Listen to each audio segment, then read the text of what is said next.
భారత బృహత్ విద్యుత్ పరికరాల సంస్థ మహాప్రబంధక్, అంతేనా సార్?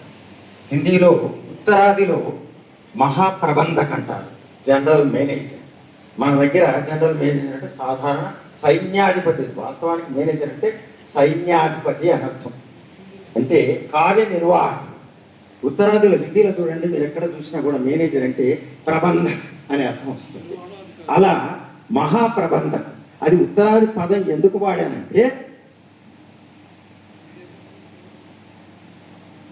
వారు రమణ గారు, ఏం రమణ, ఏముంది ఎంపివి రమణ అని ఉంది. అది చూసిన తర్వాత నాకేమనిపించిందంటే, రమణ గారు జనరల్ మేనేజర్ అంటే మహాప్రబంధక్ అయినా, వారు సర్వీసులో ఉన్న, సర్వీస్ నుండి పదవీ విరమణం చెందినా కూడా జీవితాంతం వారు జనరల్ మేనేజర్గానే ఉంటారు. ఎందుకు అని ప్రశ్నించండి, దానికి జవాబు నేను చెప్తాను. ఎంపి రమణ, ఎంపి అంటే మహాప్రబంధక్ అనే అర్థం.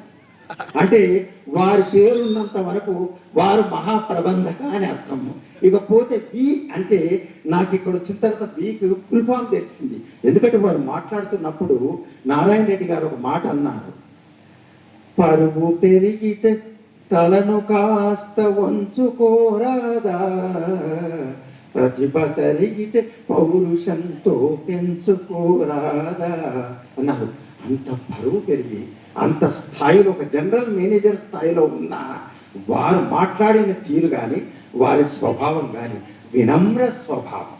కాబట్టి అందుకే అది ఎంపివి రమణ అంటే మహాప్రబంధక్ వినమ్ర రమణ గారని అర్థం నాకు అనిపించింది. తర్వాత ఇంకొకటి ఇప్పుడు తెలిసింది ఏంటంటే, వారు కన్నడ, మీకు అందరికీ శ్రీ పరాభావనామ సంవత్సర శుభాభినందనలు. జనరల్ మేనేజర్ గారికి నిమ్మగడే ఉగాది శుభాశయಗಳು. అయితే వారి గురించి తెలిసింది ఏంటంటే, వారు కర్ణాటక తమిళనాడు సరిహద్దుల్లోని కర్ణాటక ప్రాంతంలోని కృష్ణగిరి జిల్లా వాసులని చెప్పారు. నాకేమనిపించిందంటే, వారు ఎలాగూ రమణనే కృష్ణులే, ఆ కృష్ణగిరి జిల్లా వాళ్ళు సప్తగిరి అయ్యారు. మన తెలుగునాటికి వచ్చేసి వారు సప్తగిరి రమణులు అయ్యారు. ఎంత గొప్ప విశేషం. కాబట్టి వారు ఈ సభకు అధ్యక్షత వహించడం, ఇంతసేపు ఉన్న వారిలో మొహంలో అలసట లేకపోవడం అనేది చాలా విశేషమైనటువంటి విశేషం. కాబట్టి వారికి సభ తరఫున హృదయపూర్వక శుభాభినందనలు. ఇకపోతే తేనె వంటి భాష ఒక్క తెలుగే తెలుగే, తేనె వంటి భాష ఒక్క తెలుగే తెలుగే, ఇది తెలిసిన తెలుగు బ్రతుకు మలగని వెలుగే మలగని వెలుగే. రాణ్ మహేంద్ర గోదావరి రసతరంగములదేలి, రాణ్ మహేంద్ర గోదావరి రసతరంగములదేలి, రాజలు మోసిన బంగారు పల్లకిలో ఊరేగిన తెనె వంటి భాష ఒక్క తెలుగే తెలుగే, ఇది తెలిసిన తెలుగు బ్రతుకు మలగని వెలుగే మలగని వెలుగే. ఇంత అద్భుతమైనటువంటి తేనె వంటి తెలుగు భాషలో ఈ కార్యక్రమాన్ని నిర్వహించిన మా గోగు వెంకటేశ్వర్లు గారు, వారి పేరు గోగు అంటే మీకు చాలా మందికి తెలిసే ఉంటుంది. గోగు అంటే వస్తువుని బంధించేది. ఇక్కడ ఈయన మనుషుల్నే బంధించారు. సాహితీవేత్తలందరినీ, ఇంతమంది ఎక్కడెక్కడో ఉన్న సాహితీవేత్తని తీసుకొచ్చి వారు బంధించి ఒక అద్భుతమైనటువంటి సాహితీ సంపదను ఈ కళాక్షేత్రానికి అందించారు. ఇంకొకటి విషయం చెప్పదలుచుకున్నాను. జంట నగరాల్లో ఈరోజు జరిగిన ఉగాది ఉత్సవాలకన్నిటికన్నా ఇక్కడ జరిగిన ఉగాది ఒక విశేషం. అదేమిటో నేను చెబుతాను.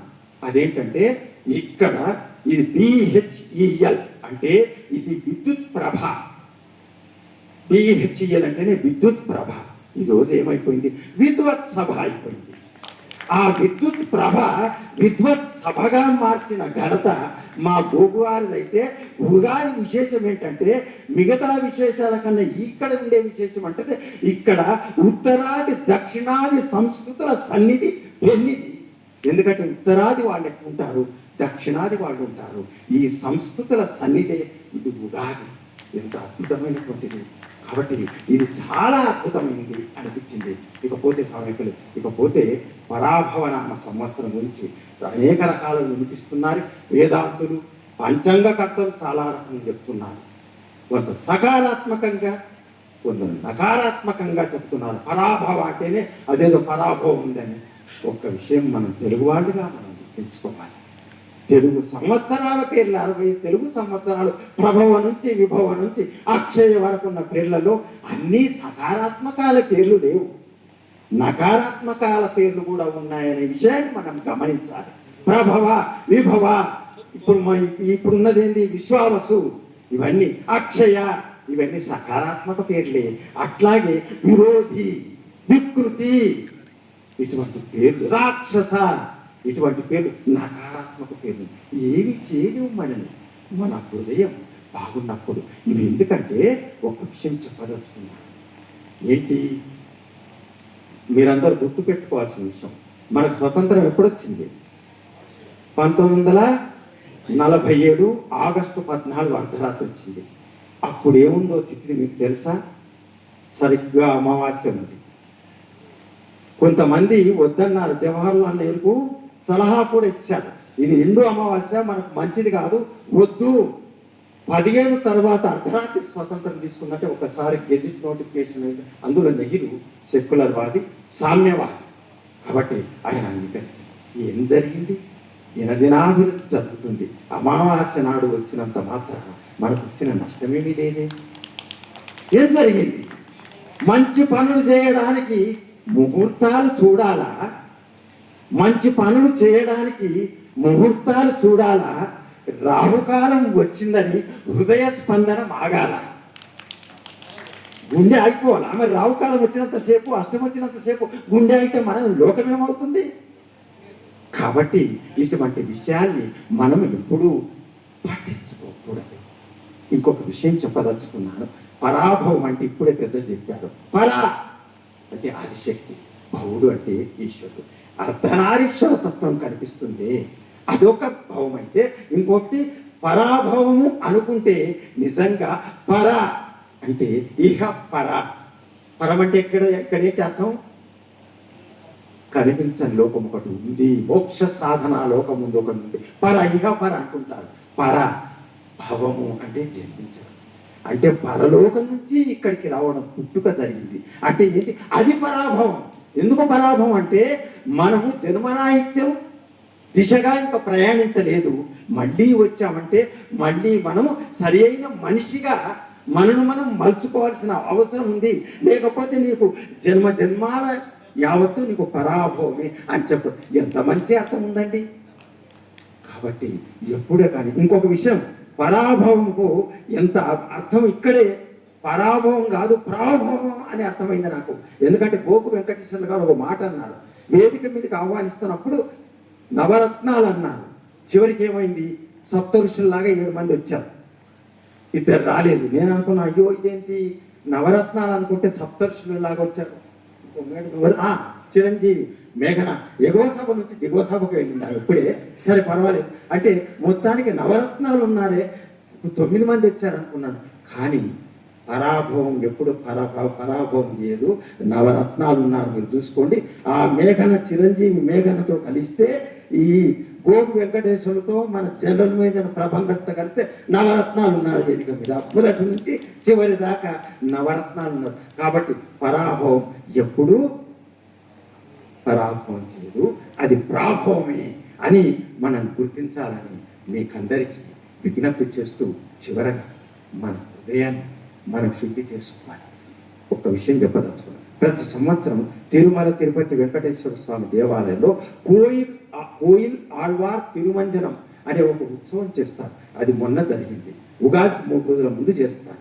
ఏంటి కోయిల్ ఆళ్వార్ తిరువంజనం అంటే తిరుమల తిరుపతి దేవస్థానంలో ఆనంద నిలయంతో సహా గర్భగుడితో సహా బయట సింహద్వారం వరకు రాజగోపురం వరకు మొత్తం శుద్ధి చేస్తారు. ఒక దేవుడనే వాడే అంతర్యామే తనను తాను సంవత్సరానికి ఒకసారి శుద్ధి చేసుకుంటున్నాడే. మనం శుద్ధి చేసుకునేది ఎప్పుడు? ఆ చిరంజీవి చెప్పింది, చిరంజీవి వేగన మనం ఆలోచించండి. ఆమె ఒకసారి చప్పట్లు కొట్టాడు. ఆ చిరంజీవి మనను మనం ఆలోచించుకోవాలి. ఉగాది ఓ రా, మమ్మల్ని ఏదో దీవించు, మమ్మల్ని మార్చు అని కాదు, మనని మనం మార్చుకోవాలి. ఒక చిరంజీవి ఈరోజు చెప్పడం అనేది చాలా అద్భుతమైనటువంటి అంశంగా. కాబట్టి మనను మనము మార్చుకోవాలి. నిన్ను నీవు తెలుసుకుంటే నిజరూప దర్శనం, నిన్ను నీవే తలుచుకుంటే నాటక ప్రదర్శన. కాబట్టి ఈ నాటక ప్రదర్శన అవుతూ ఈ ఉగాది నుంచన్న మనల్ని మనమే శుద్ధి చేసుకునేటువంటి కార్యక్రమానికి మనం శ్రీకారం చుట్టాలి. అప్పుడప్పుడు మనల్ని మనమే శుద్ధి చేసుకోవాలి. అప్పుడప్పుడు మనల్ని మనమే పరీక్షించుకోవాలి. మన లోపాలేమిటో మనం తెలుసుకోవాలి. మనల్ని మైమరపించే నీరాజన భజనలు ఉంటాయి. మన చుట్టూ డప్పుల కోతలు మోగుతుంటుంది, ఆహా ఓహో అనే వాళ్ళు ఉంటారు. మనల్ని మైమరపించే నీరాజన భజనలో నిక్కచ్చిగా నిజమెంతో తెలుసుకోవాలి. మెడలో వేసే మాలల కోసం తల దించిన మనం తిరిగి తలెత్తుకొని తిరగగలగమో లేదో ఒక్కసారి మనకు మనమే ఆలోచించుకోవాలి. అందుకే నిరంతరం ఎప్పుడూ కాలం ఒకేలా ఉండదు. కాలం హాలా నిన్న మొన్నటి దాకా అద్భుతమైన కాలం అనుకున్న కాలం హాలాహలంలా ఎందుకు మారిందో మనని మనమే ఒక్కసారి పరీక్షించుకోవాలి. నిన్నటి దాకా పాయసంలా వినబడ్డ మాటలు ఈరోజు గుసపడుతున్నాయంటే దోషం ఎక్కడుందో మనల్ని మనమే తెలుసుకోవాలి. అందుకే నిత్యం పరీక్షలు రాసే విద్యార్థులాగా మనను మనమే పరీక్షించుకోవాలి. మనమే పరీక్షలు రాసుకోవాలి. మనమే మూల్యాంకనం చేసుకోవాలి. అందుకు ఈ నూతన సంవత్సర ఉగాది నాడే మనం శ్రీకారం చుట్టాలి. ధన్యవాదాలు సార్. Thank you.